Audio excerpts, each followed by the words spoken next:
بسم الله الحمد لله والصلاة والسلام على رسول الله وعلى آله وصحبه أجمعين أما بعد.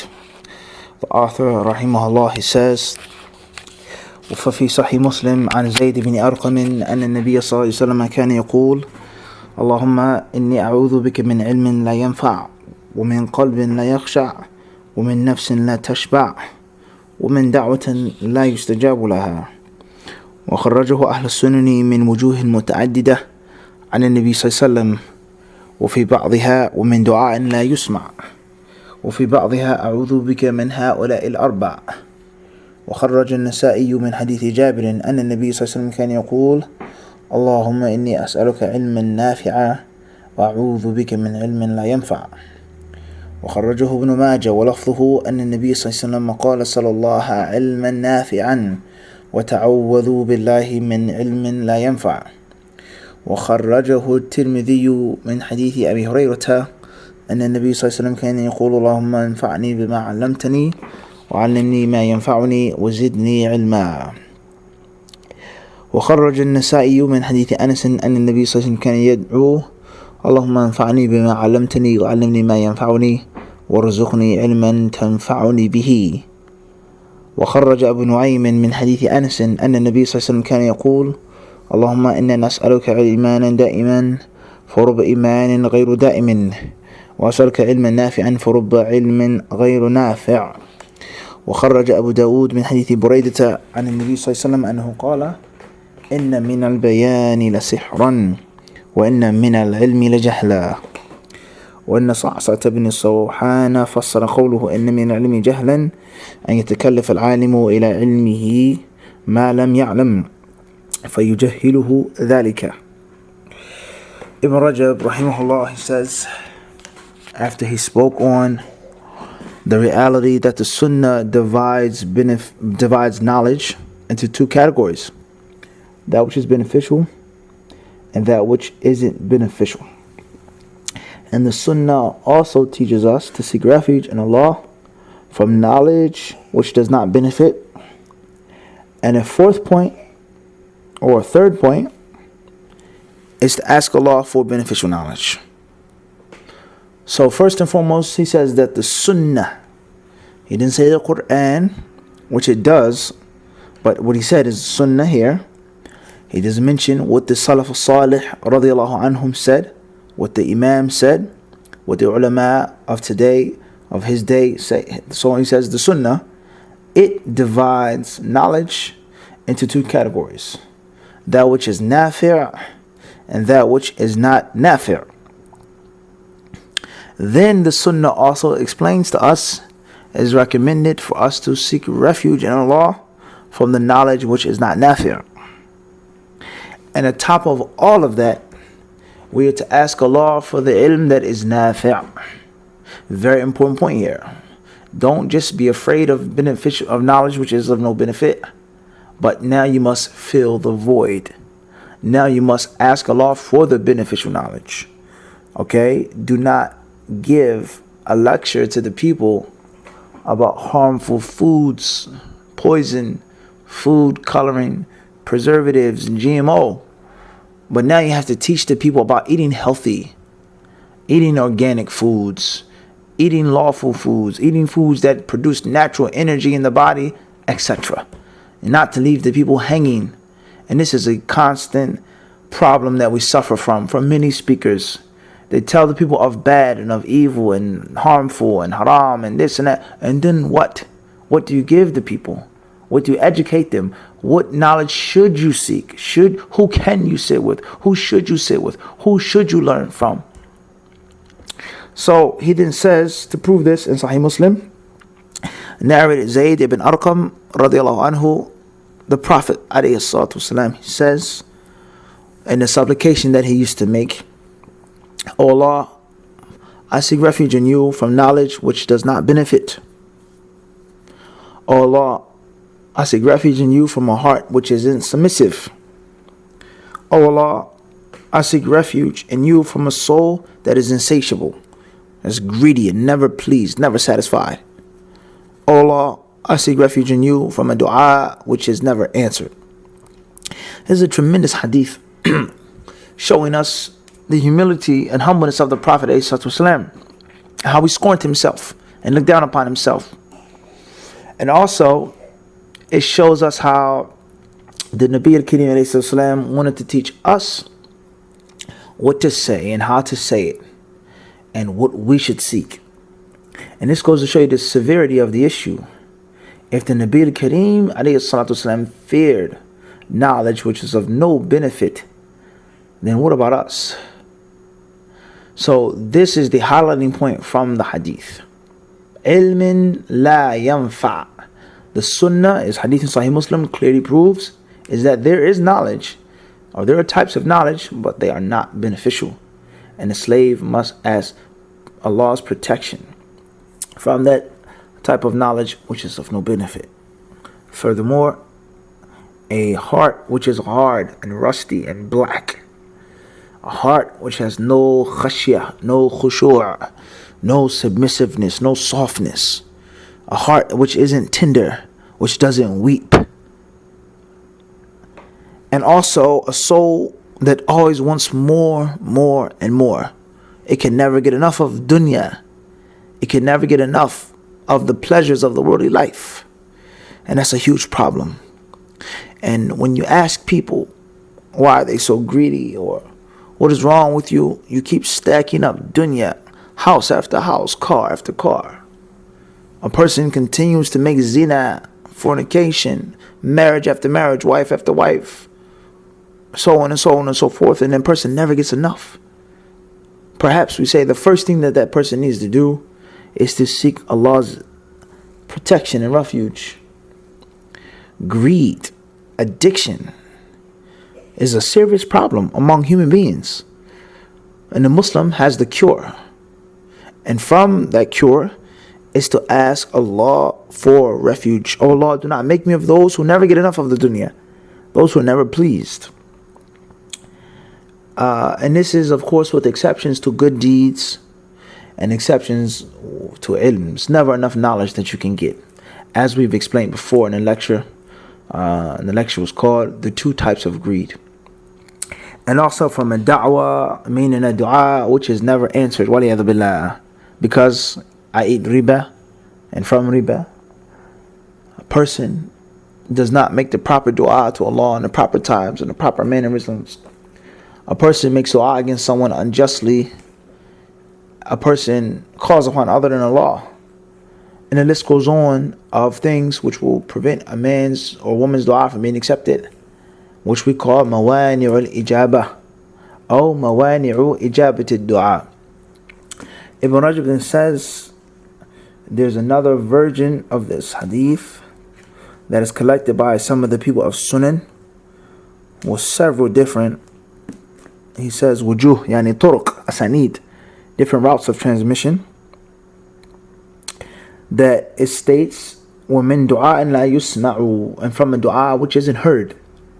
And this narration is explained in the previous one, that what's meant by isn't heard is isn't answered to, because Allah hears everything.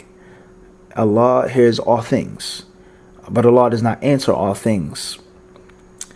He then says, another narration states that the Prophet ﷺ will say in the same hadith, O Allah, I seek your refuge from all four of these vices.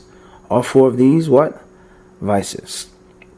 And he gives another narration of Jabir radiallahu anhu that's been collected by Imam al-Nasa'i, in which the Prophet ﷺ used to say, O Allah, I ask you for beneficial knowledge, and I seek refuge in you from knowledge which does not benefit. Ibn Majah collected this hadith, and his version states that the Prophet said, ask Allah for beneficial knowledge and seek his refuge from non-beneficial knowledge. And this hadith is even more explicit because it's a command to ask. He then says, there's another hadith narrated by Abu Hurairah that's been collected by Imam at-Tirmidhi, in which the Prophet ﷺ also used to say, O Allah, benefit me with that which you teach me, and teach me that which will benefit me, and increase me in knowledge. And what? Increase me in knowledge. And this hadith explains even further. And hopefully everyone can understand and recognize and also appreciate the style of Ibn Rajab which was the style of many other people from the people of knowledge with regards to bringing abundant adillah, hadith after hadith after hadith, and also giving you the different versions and variations of one hadith. And one version and one variation, without a doubt, it explains and it sheds light upon the other versions and the other variations. He then says, there's another reported by Imam or collected by Imam an-Nasa'i on the authority of Anas radiallahu anhu, in which the Prophet ﷺ used to say in his supplication, "O Allah, benefit me with that which you have taught me, and teach me that which will benefit me, and provide me knowledge which will benefit me even more." And then he mentions another hadith collected by Imam Abu Nu'aym, also on the authority of Anas, that the Prophet ﷺ would say, "O Allah, indeed we ask you for constant iman, for certainly iman doesn't always have to be constant. So a person's iman could be back and forth, doesn't always have to be constant. Consistency in one's faith. And I ask you for beneficial knowledge, for perhaps there may be some types of knowledge which is not beneficial."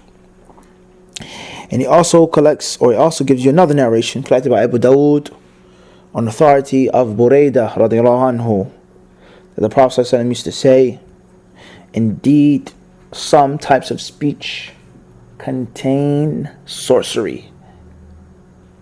There are some types of speech, ways of speaking, which are like magic, like sorcery, wizardry. And also from knowledge, there is ignorance. Some types of knowledge contain ignorance." And he mentions the interpretation of this, of one of the people of the past who said, is that a learned man will go beyond his reach. He'll try too hard to know something or to learn something or to speak on an issue that he doesn't know, and it will cause him to be ignorant. وَلِيَذُ بِاللَّهِ. He then says, وَيُفَسَّرُ أَيْضًا بأن العلم الذي يضر ولا ينفع جهل لأن الجهل به خير من العلم به فإذا كان الجهل به خير منه فهو شر من الجهل وهذا كالسحر وغيره من الجهل وهذا كالسحر وغيره من العلوم المضرة في الدين أو في الدنيا. هكذا في هذه النسخة. Perhaps that's a printing mistake. Ibn Rajab rahimahullah, he says, another interpretation of this narration is that there is a knowledge which is harmful and it isn't beneficial. So, knowing that knowledge is a means of harm and being ignorant of that knowledge isn't a means of harm. So it's best to be ignorant of a thing that's harmful than knowing the thing that is harmful. Khairan, inshallah.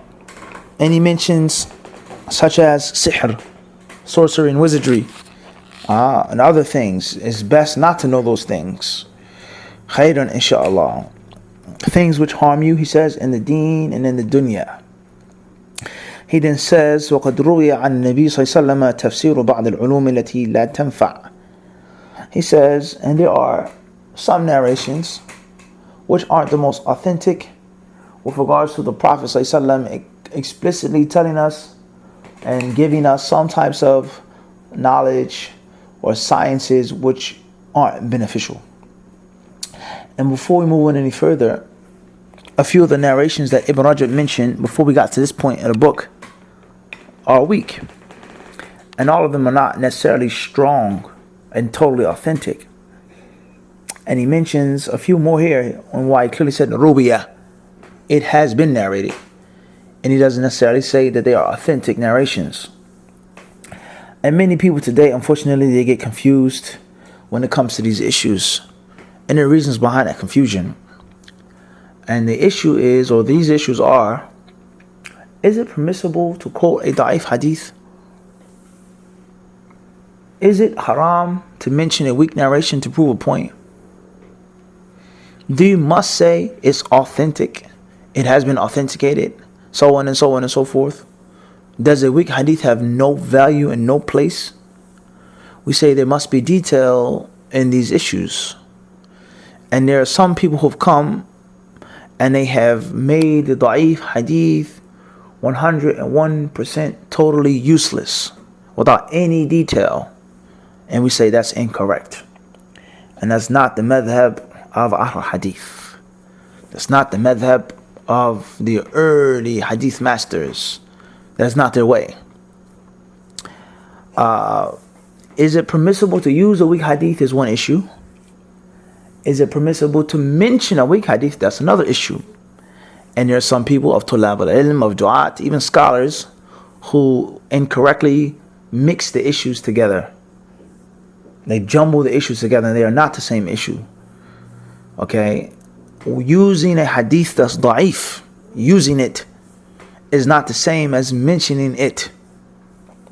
Another issue that people mix together or mix up and jumble together and confuse, they make confusion regarding is what? The concept of a hadith which is slightly weak and a hadith which is extremely weak. And many of them, they go to extremes on both sides. Some people, they say that we can mention extremely weak hadiths because the ulama of hadith of the past mentioned weak hadiths. But did they mention extremely weak hadiths? It's a different issue.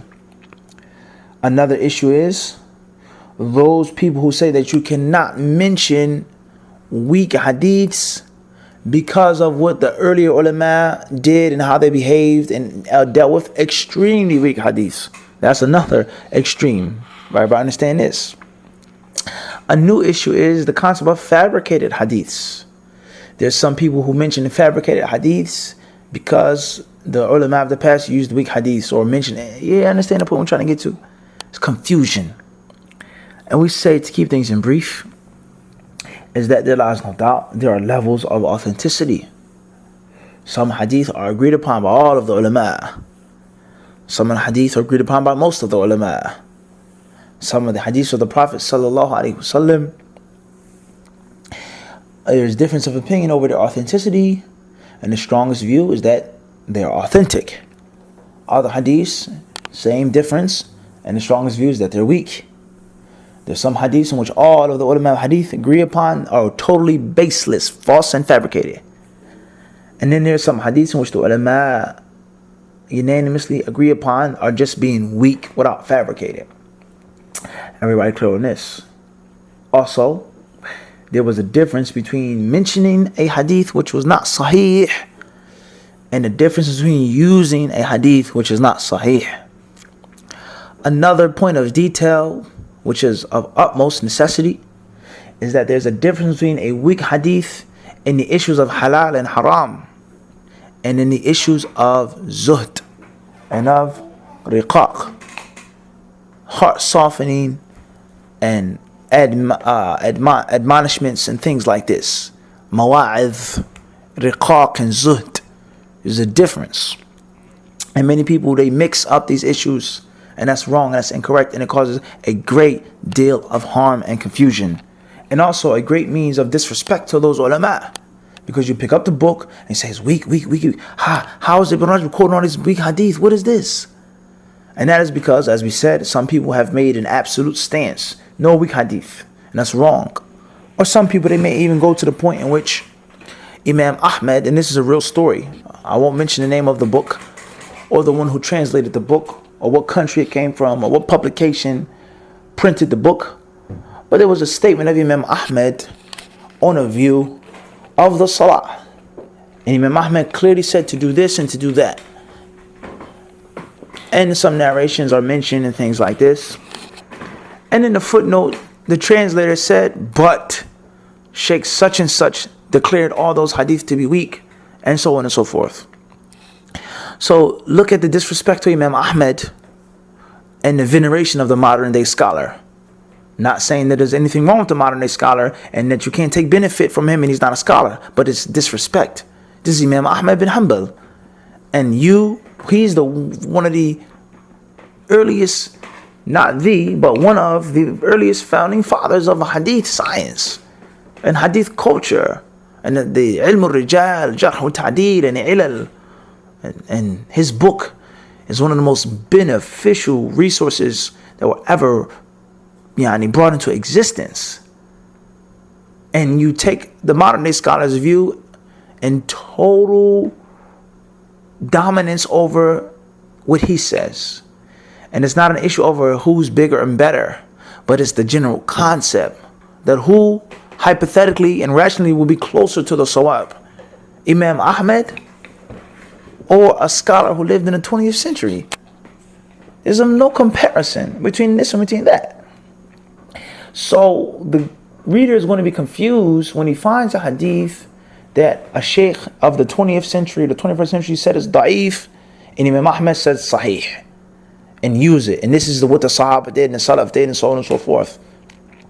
And when you read these books like Ibn Rajab, you're going to be totally bewildered, lost, and confused, because every page there's a hadith and it's going to say in the footnotes, da'if, da'afahu fulan, Sheikh fulan said it's da'if. Return to this book, it's da'if in this book, it's da'if in that book.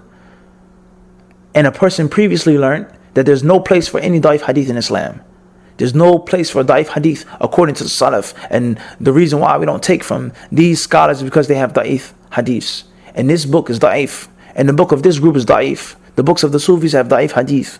Jamaat Tabligh has da'if hadith. That book has da'if hadith. This book has da'if hadith. Fiqh al-Sunnah Sabiq has da'if hadith.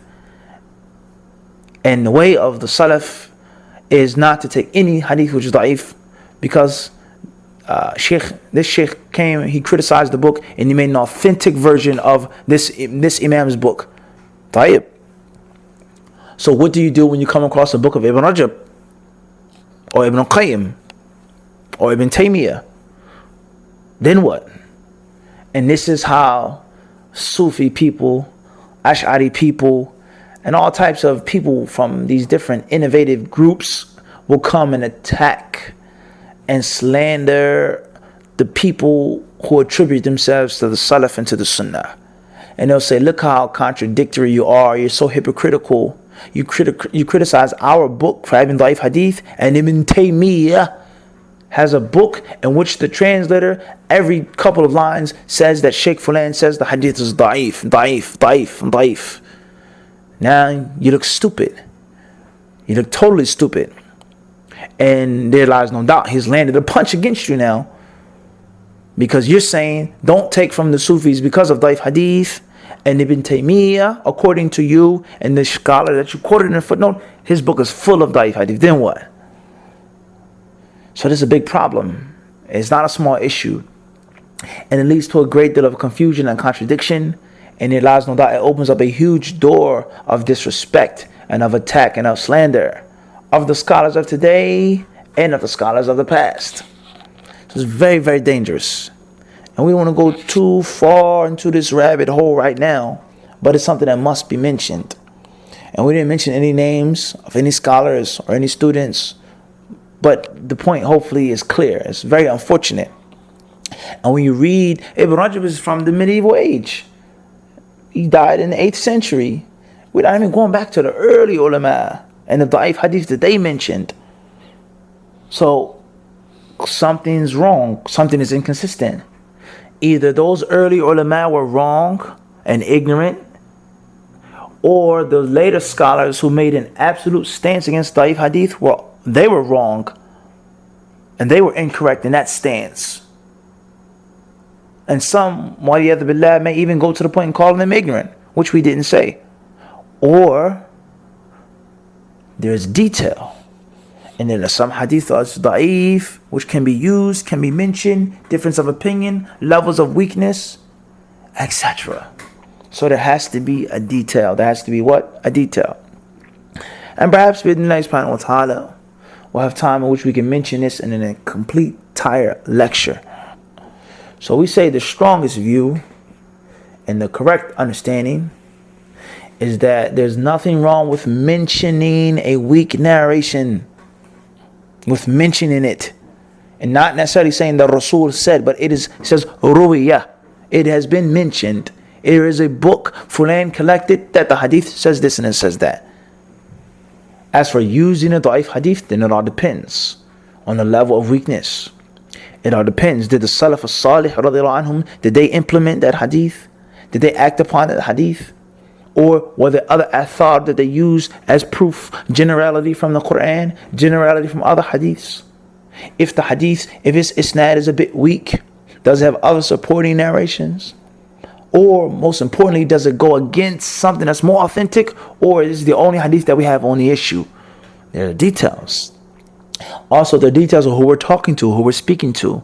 And that's another problem with the whole concept of Western dawah and the movement in the West, the different calls and different groups, and flooding the book market with translations of books. Are all of these books meant to be translated for every single layman to have access to?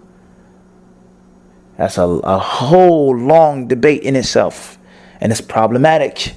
And perhaps from the greatest vices of these problems, number one is disrespecting the Salaf, and number two is opening up the door, as we said, for these Ash'ari Sufi people to attack and to slander and to make us try to look bad and sound stupid and uneducated. And that's going to happen, as we said. And when we say madhab al-salaf, look at the title of the book, Fadlu ilm al-salaf ala ilm al-khalaf.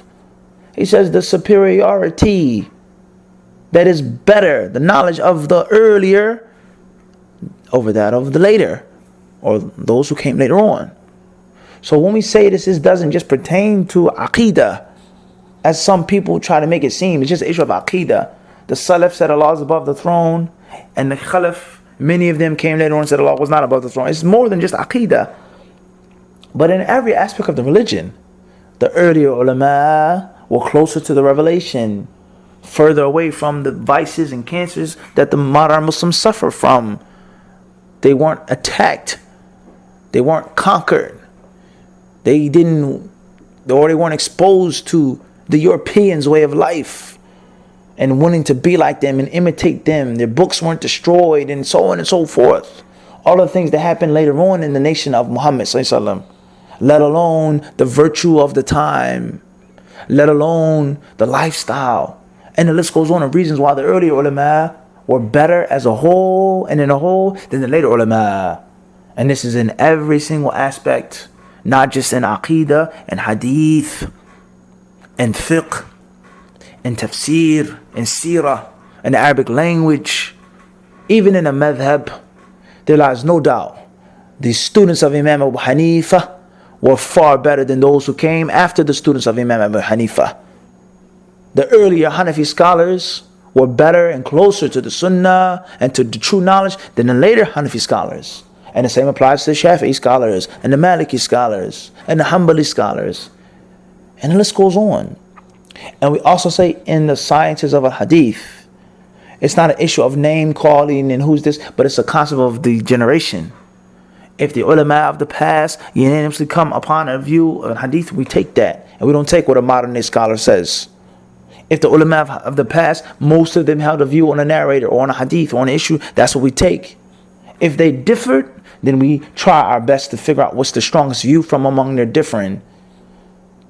And we don't disrespect them and say they don't know and they didn't have access to these books and so on. And so we don't do that. We do not venerate people above them. And we say the ulama of hadith of the earlier days is nothing like the ulama today. And there's no disrespect to none of the ulama today. And it's not disrespect to any of the ulama of the 13th century, the 12th century, the 11th century, the 10th century, the 9th century, to the time of Ibn Rajab, Ibn Hajar. There's no disrespect to none of them. They were great ulama who did a great deal of service to the deen, a great deal of service. They allowed us to understand and benefit from the knowledge of the earlier scholars. They brought us the kalam of the earlier scholars. We would know the ulama of the past if it wasn't for them. That's not an issue, as some people mistakenly will say. It's not an issue of disrespecting the modern day alim. La. But it's an issue of giving those who have their rights the proper rights and prioritizing their rights and giving dhil haq haqqahu, the one who deserves his right, giving it to him. And it's a very important concept in seeking knowledge. Seek knowledge according to the old way, the ancient way, the old style.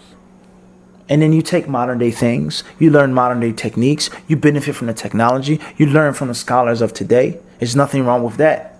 But your foundation should be old school. Your foundation should be what? Old school. And there's nothing wrong with, as we said, learning from modern things and being with the times, of course. But your foundation, your training, your creed has to be the old school creed. The principles and the values has to be old school.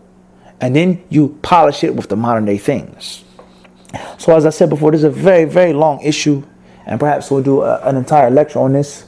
Bi-idhnillahi subhanahu wa ta'ala. This is something that we felt had to be mentioned now. Allah subhanahu wa ta'ala surely knows best. Walhamdulillahi rabbil alameen.